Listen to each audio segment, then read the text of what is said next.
In this video, I'm going to be showing you some alternatives to Spotify. So recently, Spotify has been having a little bit of controversy with artists leaving the platform and with the Joe Rogan podcast and things like that. So if you would like to move away from Spotify or just test out a different streaming service, then I'm going to give you a couple of options in this video.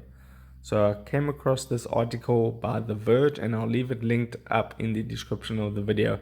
It says the best alternatives to Spotify for listening to music. I'm just going to briefly go through this so you can see the different alternatives and I'll leave it in the description. So you get Amazon Music, you can try that out. You get Apple Music. So if you have an iPhone or anything like that, Apple Music would probably be the best.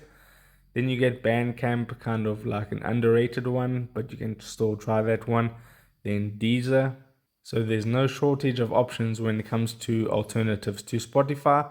Then you get Pandora, and I think there's a few more, Tidal and Qobuz.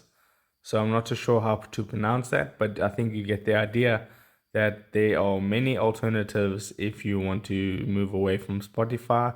And then obviously you get YouTube Music, probably one of my favorites as well.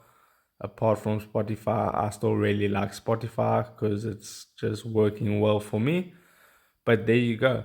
Those are some alternatives to Spotify that you can try. I briefly just gave you the names, but this article will be linked down in the description.